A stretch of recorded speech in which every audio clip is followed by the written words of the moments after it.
Claudia.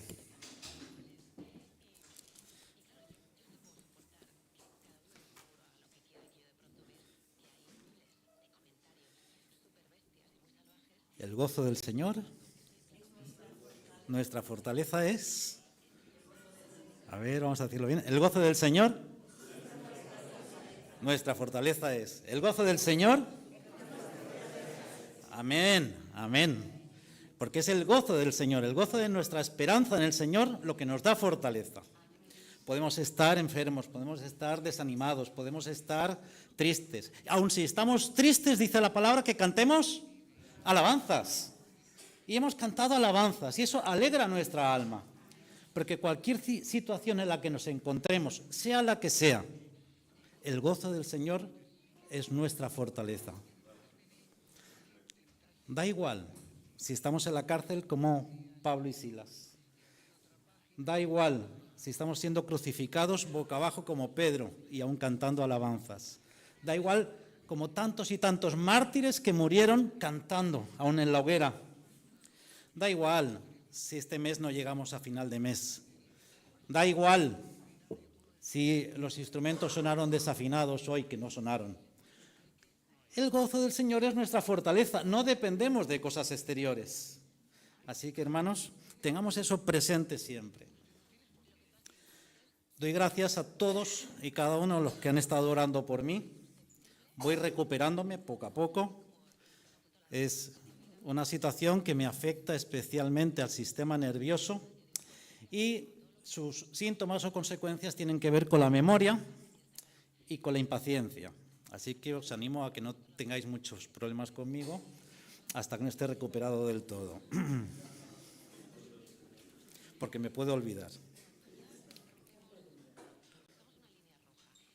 Por ejemplo, en el boletín me olvidé, puse algunos cumpleaños, pero me olvidé de uno, especialmente que es imposible que se me olvide, que es el de Pedro, porque cumple años el mismo día que mi madre, el 29 de abril.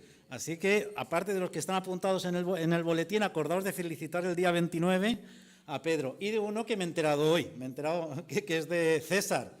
Felicidades porque es mañana. Es mañana su cumpleaños. ¿Cuántos cumple, si se puede saber? ¡Ay! Está rozando el larguero. Bueno, ya te contaré cuando llegue a tu edad cómo... Y bueno, también tenemos aniversarios de boda. Hoy es el aniversario de boda de... Todo el mundo suenan. De Viviane y de Sergio. Así que un aplauso para ellos.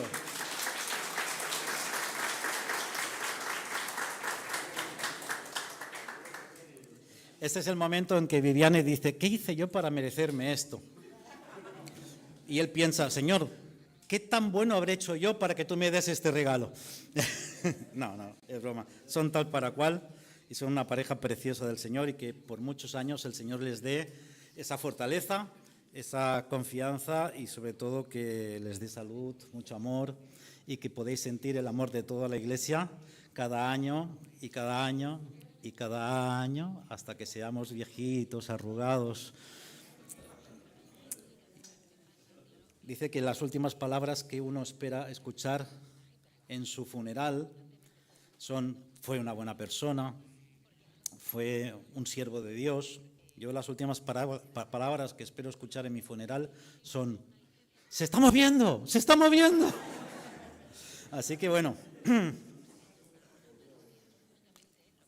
que conste que no es ni más ni una muestra de que somos felices de estar juntos, de mostrar este buen sentido del humor que también une y también nos hace que nuestras preocupaciones se diluyan por un momento y pensemos realmente en lo que estamos, que es adorando al Señor, estando en comunidad, estando en armonía y ahora pues escuchando la palabra del Señor, por la cual pido que el Señor me dé instrucción y sabiduría para expresarla con claridad y que pueda llegar a los corazones de cada uno de los que estamos aquí, como ha llegado al mío y he aprendido durante la preparación de la misma. ¿Rutina o victoria? Es así, rutina o victoria, vamos a titularlo así. Podemos estar en la rutina o podemos alcanzar la victoria, podemos alcanzar la tierra prometida, pero no podemos estar en las dos cosas a la vez. Eso es un axioma natural del ser humano. Suele pasar en la vida cotidiana. Si nos permanecemos en la rutina, no avanzamos, no hay victoria, no hay éxitos, no alcanzamos nuestras metas. Pasa en la empresa. Si nos estacionamos en la rutina, no avanzaremos, no conseguiremos más clientes, no conseguiremos fidelizar a los clientes, etc. No conseguiremos alcanzar otros mercados. Si pasa lo mismo en la iglesia, si caemos en la rutina, no podremos alcanzar las promesas del Señor. Y quiero que me acompañéis, si podéis, si habéis traído vuestra Biblia de papel, y si no, vuestras Biblias ya no tan bendecidas, digitales. Las Biblias de papel van muy bien, porque no tienen las que tienen de papel, que son estos mapas que hay al final, que pueden servir muy bien para lo que vamos a hablar hoy. Pero bueno, y vamos a ir a Deuteronomio, que hemos venido hablando días atrás, y de verdad que no ha sido a propósito, sino que ya hace días que venía pensando en esta enseñanza, por la cual quiero que predispongamos nuestros corazones y nuestras almas, nuestros espíritus a escuchar la voz de Dios, qué tiene que decirnos a través de la palabra y de las conclusiones que yo he sacado, pero no es tan importante, pero sí la palabra de Dios. Dice así en el capítulo 1 y versículo 1 en adelante. Capítulo 1 de Deuteronomio, versículo 1 en adelante. Es el quinto libro del Pentateuco.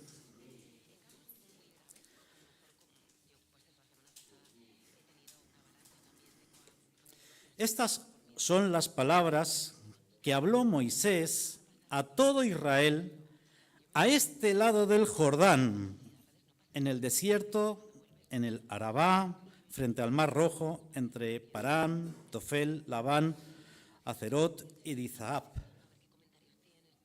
Estas son las palabras que habló Moisés a todo Israel.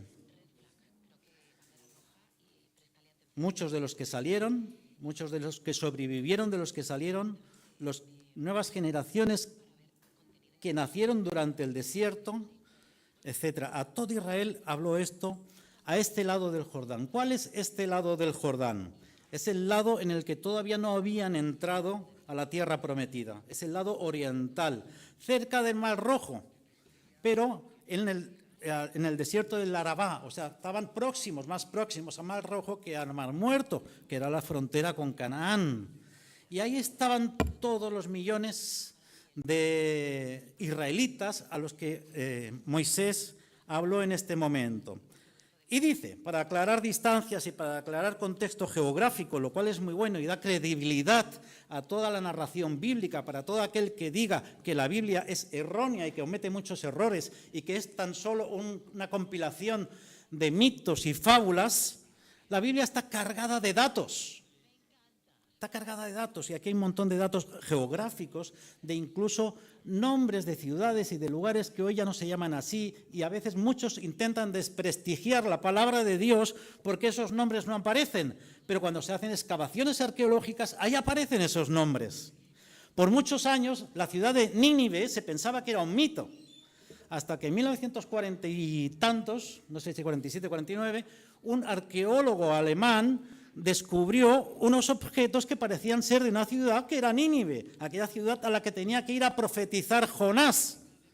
Y no le apetecía mucho, sino que salió corriendo hacia España. Pues descubrieron que esta ciudad de Nínive tiene 27 niveles arqueológicos. ¿Sabéis qué es eso? ¿Sabéis cuando hacen obras en la ciudad que rompen el asfalto y debajo de ese asfalto resulta unos adoquines? Porque antes habían adoquines en la ciudad de Barcelona, y levantan los adoquines y lo que hay es un empedrado, y levantan el empedrado y lo que encuentran son una especie de callejuelas que aparentemente son romanas, y así puedes seguir excavando, y seguro que escarban debajo de las romanas y aparecen algunas ruinas griegas. Y esos son los niveles arqueológicos. Nínive tenía 27 niveles arqueológicos. 27 veces esa ciudad había sido destruida y vuelta a construir. La Biblia tiene razón. La Biblia es así. Pues dice el versículo 2, dice, 11 jornadas, es decir, 11 días hay desde Horeb, camino del monte de Seir, o sea, por la A65, que se llama ahora, en serio, se llama así, hasta Cades Barnea. El monte Horeb está en una especie de Y que hace el Mar Rojo, poquito después de que cruzaran el Mar Rojo. Pues ahí, apenas a una jornada, a muy poquito tiempo, ellos ya se refugiaron ahí. El monte Horeb, conocido también como el Sinaí, es donde el Señor se manifestó a Moisés, etcétera, ya sabéis toda la historia.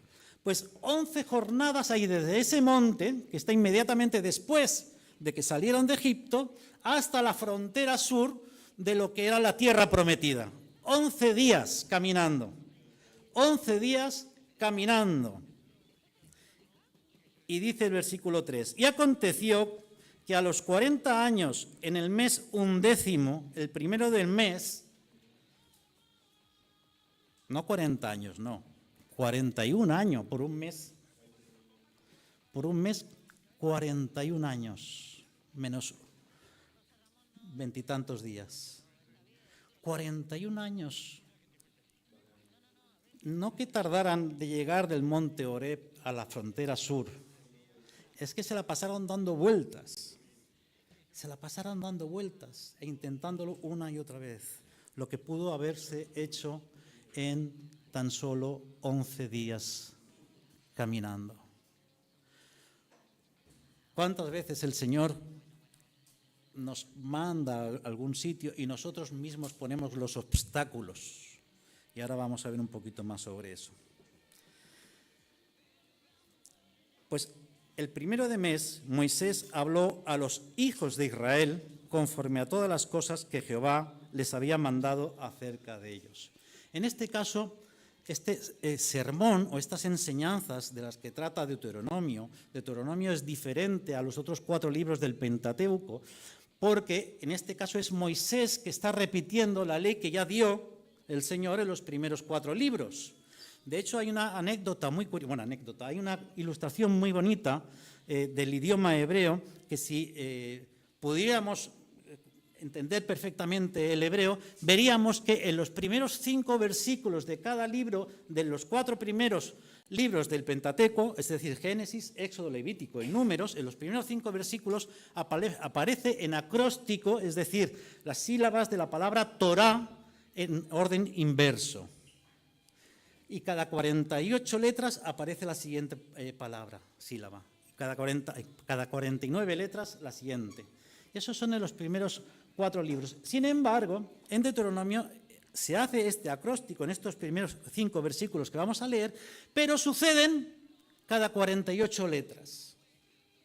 La tradición judía dice que tiene más que ver porque en Deuteronomio Dios no revela nada nuevo, sino que es un sermón de Moisés que repite a las nuevas generaciones lo que Dios ya había enseñado a su pueblo en esos 40 años durante el desierto. Y por eso, y como fue parte de Moisés, le quitaron un espacio entre letra y letra. Pero bueno, eso es a nivel anecdótico, para que lo recordemos como un detalle cuando leamos el Pentateuco. Así que en este momento Moisés le habla a los hijos de Israel. Ya no le habla específicamente a todo Israel, sino que concretamente a los que han nacido en la libertad, los que han nacido en el desierto, los que han nacido por el camino, porque son los que iban a entrar en la tierra prometida. Sabéis que ninguno de los que salieron de Egipto pudieron entrar por su desobediencia, por su incredulidad, porque cayeron en un error tremendo, que es la rutina. Cayeron en la rutina y no pudieron entrar en la tierra prometida. Y esa rutina les llevó a una incredulidad terrible, a desobediencia, a rebelión, etcétera, etcétera. Así que Moisés habló a los hijos de Israel conforme a todas las cosas que Jehová les había mandado acerca de ellos, en los anteriores 4 libros. Después de que derrotó a Sehón, rey de los amorreos, el cual habitaba en Hesbón, y a Og, rey de Basán, que habitaba en Astarot, en Edrei. Y dice el versículo 5, comienza diciendo algo muy interesante. De este lado del Jordán, en tierra de Moab, resolvió Moisés, decidió Moisés, tomó la iniciativa de hacer lo siguiente: declarar esta Torá, esta ley, diciendo, 2 puntos. La palabra Torá, que es traducida en nuestras Biblias al castellano como ley, la palabra Torá significa dirección, guía o instrucción. Por lo que sea, cuando tradujeron la Biblia al griego, los famosos 70 que tradujeron la Septuaginta lo trajeron como ley. Pero queda como más clarificado cuando te habla de que son las instrucciones que Dios manda al pueblo de Israel para que puedan ser pueblo y puedan avanzar y conquistar la tierra prometida. Así que lo que está haciendo Moisés es recordar las promesas de Jehová y qué tienen que hacer para conseguirlas, dándole esas instrucciones, esa guía, esa dirección llamada Torá. Y dijo: Jehová nuestro Dios nos habló en Horeb. Fijaos que ahora están a medio camino, más bien cerca de la frontera de Canaán. Otra vez habían vuelto de tantas y tantas vueltas que habían dado por el desierto, enfrentándose a problemas, enfrentándose a peleas con tribus locales, etcétera, enfrentándose a 1001 acontecimientos, a quejas y a desencantos. Ahora se encontraban otra vez, más bien cerca de Canaán que de Egipto. Y dice: ¿recordáis cuando Jehová nuestro Dios nos habló en Horeb? ¿Qué es Horeb? Horeb significa ni más ni menos que desierto, asolado, seco, solo, soledad. Es algo desértico. Eso era el monte Horeb. Luego se le llama el Sinaí, el monte de Dios, porque ahí se le apareció el Señor a Moisés y le reveló las leyes, las tablas de los 10 mandamientos, etc. Pero ahí estaba el pueblo de Israel, en un tiempo atrás, antes de que se encontraran aquí, en esta tierra de Moab, en estas llanuras, cerca, pero no dentro de la tierra prometida. ¿Cuántas veces hemos intentado terminar algo y no lo conseguimos?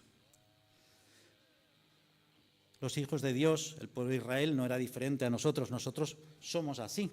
Como buenos seres humanos y como cristianos parece que se acentúa la incapacidad de terminar las cosas que Dios nos da para hacer. La incapacidad de concluir los mandamientos. Sabemos qué tenemos que hacer. Sabemos a dónde tenemos que ir. Sabemos qué es lo que Dios quiere de nosotros, porque está claro.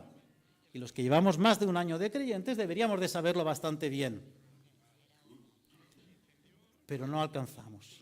Y ahí estamos dando vueltas y dando vueltas. Y cada uno tenemos nuestro propio Horeb, nuestro propio lugar de soledad, nuestro propio lugar donde nos encontramos a gusto, porque más vale malo conocido que bueno por conocer. Muchas veces nuestro Horeb, como es aquel sitio donde Jehová habló, pues nos quedamos ahí a ver si Dios vuelve a hablar en ese lugar. Cuando Dios nos está diciendo: ves, sal, id y alcanzar al mundo, id y predicar el Evangelio. Y ahí estamos nosotros en nuestro propio Horeb, en nuestro propio lugar solitario, austero espiritualmente, árido, esperando que Dios nos vuelva a hablar. Y eso lo he visto a veces en muchas iglesias, que en algún momento Dios se manifestó de una manera agradable y poderosa en un culto de adoración y a partir de ahí se intenta repetir o emular ese momento con las mismas canciones, los mismos tonos, las mismas los mismos acordes, intentando que a ver si esta vez se vuelve a manifestar el Espíritu de Dios en esta iglesia, intentando emular eso o intentando emular lo que sucedió en otro lugar. Y nos hemos vuelto en imitadores. Pero muchas veces, cada uno sabe cuál es su propio Oreb. Cada uno sabe cuál es ese lugar donde uno cree que, bueno, pues aquí por lo menos de vez en cuando escucho la voz de Dios. Bueno, aquí de vez en cuando Dios hizo algo. Y vivimos de vanos recuerdos de glorias pasadas, como le pasaba al pueblo de Israel. Recordamos lo bien que comíamos en Egipto. Recordamos que aunque teníamos que cargar piedras de 1,5 toneladas, por lo menos aquello era una ciudad donde brillábamos a la luz de los egipcios. ¿Recordáis? ¿Os acordáis cuando nuestros padres, José y toda su familia y aquellas 70 personas llegaron a Egipto de la mano del faraón y ahora somos un gran pueblo y hemos tenido que salir de ahí, de la tierra que nos llevó nuestro padre José, para estar aquí en el desierto, comiendo ese maná que sabe a galleta de arroz? ¿Habéis probado las galletas de arroz? Terrible, ¿eh? No sé cómo sería el maná, alimentaría, pero quizá. Pero así somos el ser humano. Y en este Oreb, en el que se encontraba el pueblo de Israel, un tiempo atrás, Moisés les recuerda, Jehová nuestro Dios nos habló en Oreb. Es cierto que nos habló, pero nos dijo, ya habéis estado bastante tiempo en este monte.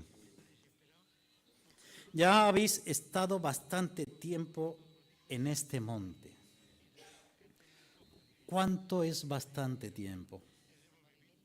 40 años y 11 meses, más que una generación.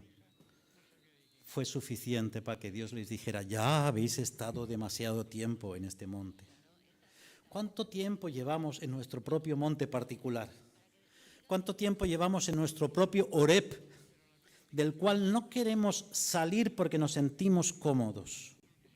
Del cual no nos atrevemos a salir porque no confiamos en las promesas de Dios, del cual no queremos dar un paso al frente confiando en que la palabra de Dios es auténtica, veraz y cierta. ¿Cuántas veces no le hablamos a alguien que necesita escuchar la palabra de Dios porque nos autoconvencemos de que no nos va a escuchar, porque este mundo no escucha ya la palabra de Dios?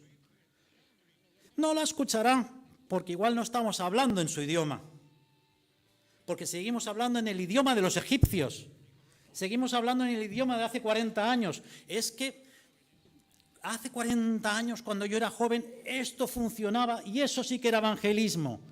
Pero las generaciones pasan y cada vez pasan más rápidas.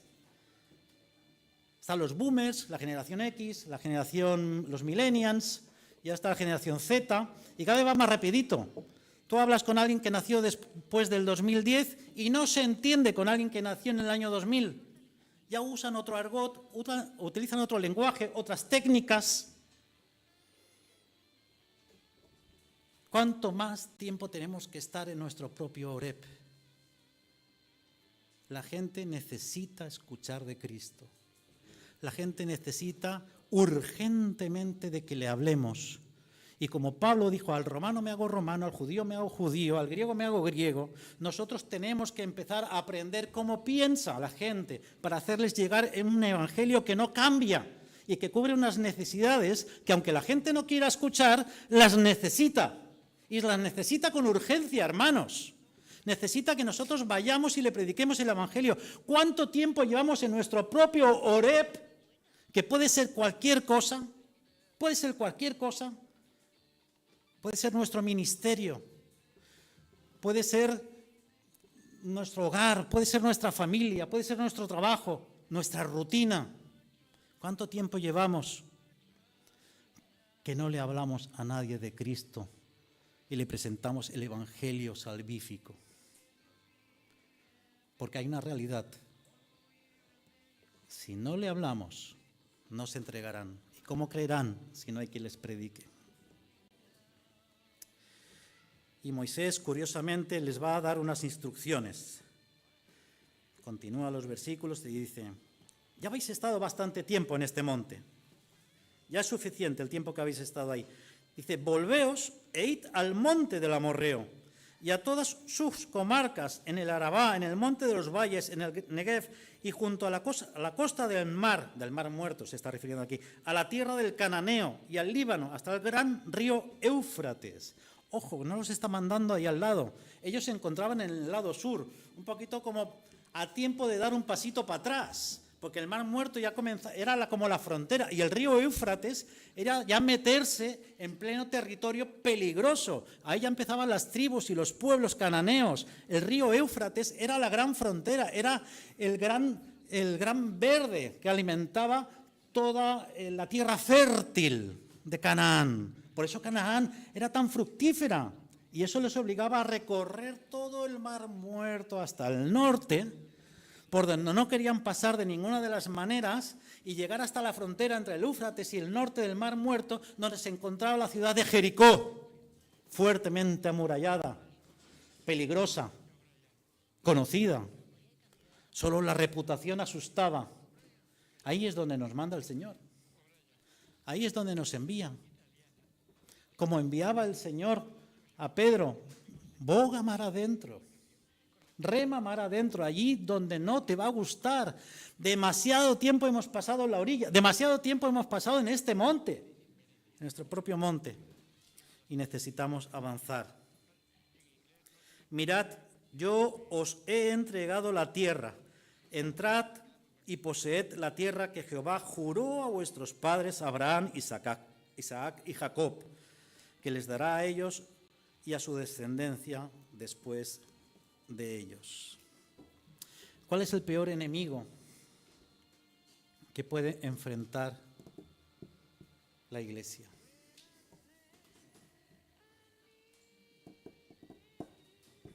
Fijaos una cosita, que Moisés no les empieza a hablar. Si vamos continuando leyendo los versículos que siguen, los capítulos que siguen, vamos a encontrar que Moisés no les da técnicas de guerra, técnicas de asedio, técnicas de defensa. Moisés lo que hace es recordarles sus deberes para con Dios, lo que Dios les instruyó, las direcciones, la Torá, la guía que Dios instruyó para que pudieran conquistar la tierra prometida, para poder alcanzar las promesas. El objetivo de todo esto son las promesas. El objetivo de que salieran de Egipto y obedecieran y que Dios les diera todas estas instrucciones eran las promesas de la tierra prometida. Ellos encontraron muchos enemigos diferentes. Podemos leer hacia atrás y veremos todos los enemigos que se encontraron. Podemos leer Deuteronomio, recuerda algunos de los enemigos que se encontraron. Pero ¿cuál es el peor enemigo que se pueden, o uno de los peores que la Iglesia se puede encontrar? Alguien podría decir que las ideologías, no, es que hoy en día con las ideologías, ya sabéis cuáles, pues es muy difícil porque la gente se ha volcado en eso y ya no quiere saber nada de Dios, rechaza todo lo que suene a cristiano. Podemos decir que las falsas doctrinas, los otros pueden decir lo mismo de nosotros. Podemos decir que el ateísmo siempre ha estado, disfrazado de paganismo, de lo que sea. Y son enemigos de la Iglesia, yo no digo que no. Pero igual que el pueblo de Israel, la costumbre es un gran enemigo de la Iglesia. Él siempre se hizo así. Él siempre lo he hecho así. La costumbre. Se acostumbraron a vagar por el desierto. Cuando la rutina rige la vida de la Iglesia, dejamos que el pasado determine nuestro presente y condicione nuestro futuro, porque no nos dejamos impresionar por Dios, no nos dejamos sorprender por Dios, no nos dejamos, y permitirme la palabra, aunque suene rara, poseer por el Espíritu Santo y que sea Él el que guíe cada uno de nuestros pasos y de nuestras decisiones, dejando que Él nos alucine viendo cómo se cumplen una a una las promesas que Él ha dado para nuestra vida. Es así, caemos en la costumbre. Como los que se levantan toda la vida a las 7 de la mañana. Llega un momento que no necesitan despertador, a las 7 se despiertan. Toda la vida comieron a las 2 del mediodía y a las 2 del mediodía tienen que comer, si no se mueren de hambre, no pueden aguantar media hora más ni comer media hora antes, como los diabéticos. También tengo eso. Qué mala es la costumbre.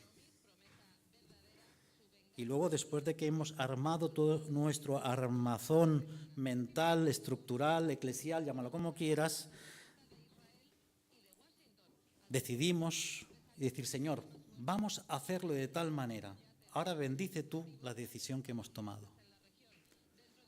Nos falta escuchar la voz del Espíritu Santo en nuestra vida. Nos falta escuchar a este Señor que dice, ya habéis estado demasiado tiempo en este monte y debemos de salir. Se puede estar enfermo y aún ni siquiera saberlo. Ningún alcohólico reconoce que tiene un problema con el alcohol. Yo tengo un primo que tiene problemas con el alcohol y dice, yo no tengo problemas con el alcohol, yo lo puedo dejar cuando quiera. Pero se deja la pensión en cervezas. Y me da mucha pena. Y no hay manera, porque hasta que no tome conciencia de que tiene un problema, no podremos hacer nada. Ahora tengo a mi padrastro, que está con demencia senil, tiene 94 años, y vamos viendo tristemente cómo se va apagando. Ariel, fuimos el sábado, creo que fue, a visitarlo. Él lo conoce de muchos años también. Y la verdad, grabamos un vídeo cuando él entraba, porque hacía ya como 8 años que no lo veía. Y yo grabé un vídeo cuando él entraba a ver si lo reconocía. Y fue un momento de lucidez, solo cuando habló, el acento, el mote que él tenía, que es el paisa, el mote que él le puso, que reaccionó, el paisa. Y otra vez su mirada quedó perdida en el horizonte. Vamos viendo cómo se apaga. Y él tiene un brazo roto, tiene una cadera rota, tiene magullado por todo el cuerpo, porque él no es consciente de que está enfermo. Él no es consciente de que sus piernas no aguantan su peso. Y está así, y está en el hospital, porque en casa, por más que le decíamos, le decía, no, si yo estoy bien, y se proponía levantarse y caía. Así hasta que lo tuvimos que ingresar. No era consciente. Y a veces nos pasa eso también, que no somos conscientes de que necesitamos a Dios, de que lo necesitamos no solo como el recurso para conseguir la vida eterna, necesitamos a Dios a cada día, a cada minuto. Necesitamos que el Espíritu Santo recorra nuestras venas, que nuestro corazón bombee la palabra de Dios, que nuestro corazón anhele, que nuestro corazón no pueda resistir a buscar a Dios y su presencia a cada momento. Lo necesitamos. ¿Acaso no estamos escuchando la voz de Dios que nos dice, ya has estado demasiado tiempo en este monte? Deja esa rutina. Sal y deja de edificar tus propios becerros de oro, que a veces es nuestro dinero, a veces puede ser nuestra reputación, a veces puede ser nuestro estatus, a veces nuestro becerro de oro es mi ministerio.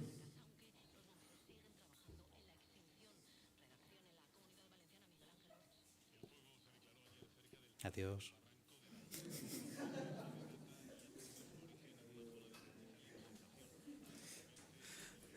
No quería interrumpir su... Ya termino. Creo que termino.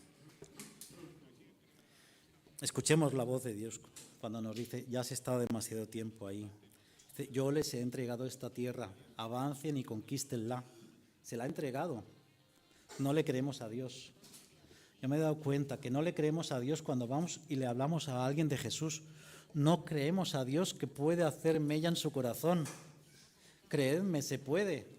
Me he pasado la vida haciendo eso. Se puede, cuando le hablamos a la gente de Cristo, estamos cumpliendo los mandamientos del Señor, estamos saliendo de nuestro propio monte Horeb y la gente cree. No creen todos, evidentemente, pero la gente cree, pero menos creerán si no les hablamos.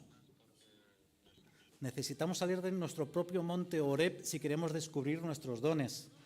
Necesitamos salir de nuestro propio monte Horeb si queremos encontrar a la persona adecuada para nuestra vida. Ahí va para los solteros y solteras. Necesitamos salir de nuestro propio monte Horeb si queremos emprender y tener recursos económicos. Necesitamos salir de nuestro propio monte Horeb, de verdad, si queremos volver a escuchar la voz de Dios, porque Dios ya lo dijo por última vez: ya has estado demasiado tiempo en este monte. Es hora de que salgas y conquistes la tierra que yo te he dado. Así que, queridos hermanos, dejemos de dar vueltas.